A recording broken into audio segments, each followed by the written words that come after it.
समीर और खुशबू का परिवार दिल्ली में रहता था।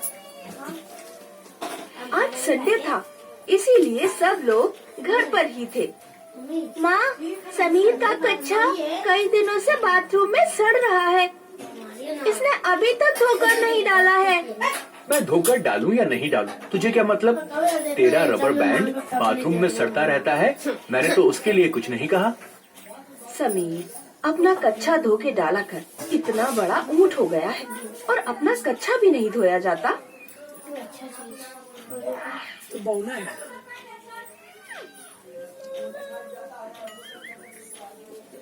ज्योति डार्लिंग, मेरा एक मोजा नहीं मिल रहा है।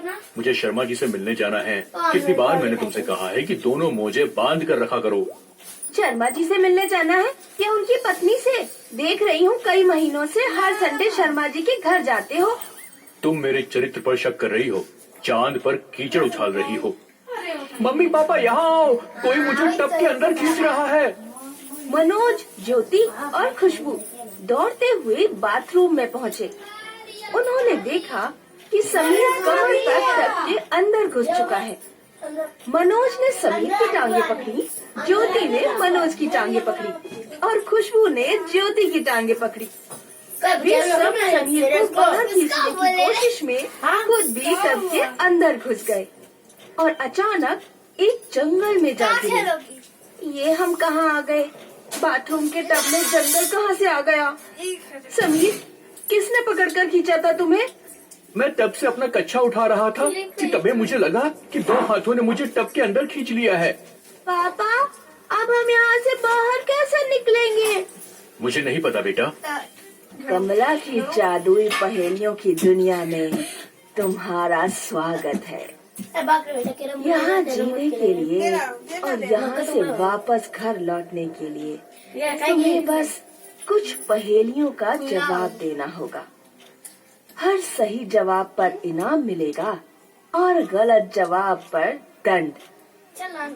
तुम्हें पार करने होंगे जंगल, पहाड़ और आग का दरिया। इतना कहकर जादूगरनी गायब हो जाती है। जादुई पहेलियों की दुनिया, ये क्या बकवास है? हम यहाँ क्यों फंस गए हैं? जो भी हो पापा, अगर हमें यहाँ से बाहर निकलना है तो हमें यहाँ के नियमों के हिसाब से ही चलना होगा। चलिए आगे बढ़ते हैं। चारों लोगों को चलते चलते शाम हो गई, लेकिन जंगल पार ही नहीं हो रहा था। हे भगवान, ये जंगल तो खत्म ही नहीं हो रहा है। चलते चलते पैरों में दर्द होने लगा। तभी उन चारों को एक आवाज आई। यहाँ आओ, मेरी पहेली का जवाब दो। ये आवाज उस तरफ से आ रही है। चारों ने आवाज का पीछा किया। एक पेड़ उन्हें बुला रहा था। ये पेड़ तो बोलता है। हाँ, ठीक कहा, मैं बोलता हूँ। मेरी पहेली का जवाब दो और जंगल पार हो जाएगा। बताओ, ऐसी कौन सी जगह है जहाँ अगर 100 लोग जाते हैं तो 99 ही वापस आते हैं? 100 लोग जाते हैं, 99 वापस आते हैं। ऐसी भला कौन सी जगह हो सकती है? खुशबू और समीर को भी कोई जवाब नहीं सूझा, लेकिन ज्योति के दिमाग में जवाब आ गया। शमशान घाट। बिल्कुल ठीक जवाब। पूरब में 10 कदम और चलो, जंगल पार हो जाएगा। पेड़ के कहे अनुसार वे लोग पूरब दिशा में 10 कदम चले और जंगल गायब हो गया। ये हरे, हमने पहली बाधा पार कर ली। मुझे लग रहा था कि पापा जवाब देंगे। मैं तुम्हारे पिताजी से ज्यादा बुद्धिमान हूँ, ये बात अब साबित हो चुकी है। चिंता मत करो, अगली पहेली का जवाब मैं ही दूंगा। उन चारों को अपने सामने एक ऊंचा पहाड़ दिखाई दिया। पापा, लगता है अब हमें ये पहाड़ पार करना है, लेकिन बहुत भूख लग रही है और पेट में कुछ भी नहीं है। ठीक कहा, हमें कुछ खा लेना चाहिए और नींद भी पूरी कर लेनी चाहिए। फिर सुबह ये पहाड़ पार करेंगे। लेकिन यहाँ खाने को तो कुछ भी नहीं है। जादूगरनी ने कहा था कि यहाँ जिंदा रहने के लिए पहेलियों का जवाब देना होगा। हमें खाना चाहिए। उन चारों को एक आवाज सुनाई दी। यहाँ आओ मेरे पास, मेरी पहेली का जवाब दो। उन चारों ने देखा कि एक फूल उन्हें बुला रहा है। चारों फूल के पास पहुँचे। मैं तुम्हें खाना दूंगा, लेकिन तुम्हें मेरी पहेली का जवाब देना होगा। बताओ ऐसी कौन सी सब्जी है जिसमें ताला और चाबी दोनों आते हैं? सब्जी जिसमें ताला चाबी आते हैं, ऐसी भला कौन सी सब्जी हो सकती है? समीर और मनोज को भी कुछ नहीं सूझ रहा था। लॉकी, लॉकी में लॉक यानी ताला और की यानी चाबी दोनों आते हैं। बिल्कुल सही जवाब। तुम्हारा खाना हाजिर है। ज्योति, तुम भी इतना अच्छा खाना नहीं बना पाती हो। खाना छोड़ो, तुमने अभी तक एक भी पहेली का जवाब नहीं दिया है। अगर हम माँ बेटी साथ नहीं आते तो पता नहीं तुम दोनों का क्या होता। अगली पहेली पर मैं ही बोलूंगा और कोई नहीं बोलेगा। जब सुबह हुई तो उन चारों ने पहाड़ चढ़ना शुरू किया। चढ़ते चढ़ते पूरा दिन बीत गया।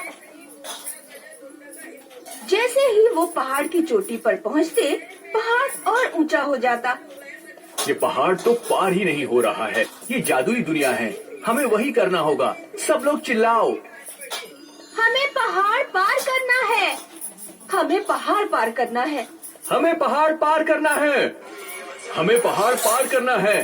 एक पत्थर ने उन्हें आवाज दी। यहाँ आओ, मेरी पहेली का जवाब दो।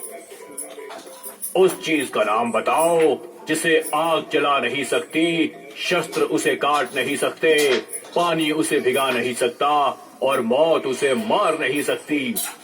मनोज एकदम से बोल पड़ा। आत्मा। गलत जवाब, तुम्हें दंड मिलेगा। पत्थर गायब हो गया और अचानक वहाँ एक शेर आ गया। शेर दहाड़ते हुए उन चारों के पीछे दौड़ पड़ा। चारों पहाड़ से लुढ़क गए और बिल्कुल नीचे जमीन पर आ गए। उन्होंने देखा तो शेर गायब हो चुका था।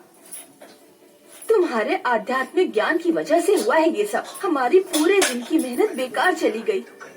सही जवाब परछाई होता। तुम्हें ध्यान रखना चाहिए कि हम किसी आध्यात्मिक दुनिया में नहीं, जादुई दुनिया में हैं। चारों को फिर से पहाड़ चढ़ना पड़ा और दूसरी पहेली का सही जवाब देना पड़ा। पहाड़ पार करके वो लोग आग के दरिया के पास पहुंच गए। इस पूरी नदी में आग जल रही है, हम इसके पार कैसे जाएंगे? पापा, यहाँ पेड़ मौजूद हैं। हम लकड़ी की नाव बना सकते हैं। चारों ने मिलकर लकड़ी की एक नाव और चप्पू बनाया। उन्होंने नाव आग के दरिया में डाली और जल्दी जल्दी दरिया पार करने लगे। हमें जल्दी इस नदी को पार करना होगा क्योंकि हमारी नाव में आग लग चुकी है। कुछ ही देर में ये आग हमें पकड़ लेगी। वे लोग जैसे ही किनारे पर पहुँचते, आग का दरिया और चौड़ा हो जाता। उनकी लगभग आधी नाव भी जल गई। सब लोग चिल्लाओ, हमें आग का दरिया पार करना है। आग के दरिया में एक मगरमच्छ प्रकट हुआ। आग का दरिया पार करने के लिए मेरी पहेली का जवाब दो। ऐसी कौन सी चीज है जिससे लड़कियां पहनती भी हैं और खाती भी हैं? समीर, खुशबू और ज्योति को कोई जवाब नहीं सूझा। इस बार मनोज ने जवाब दिया। लौंग। लौंग नाक में पहनी जाती है और खाई भी जाती है। और उन चारों ने पाया कि वो अपने बाथरूम में खड़े हैं। जादुई ट्रिप में जाकर बहुत मजा आया, लेकिन अगली बार तुम अपना कच्चा बाथरूम में नहीं छोड़ना।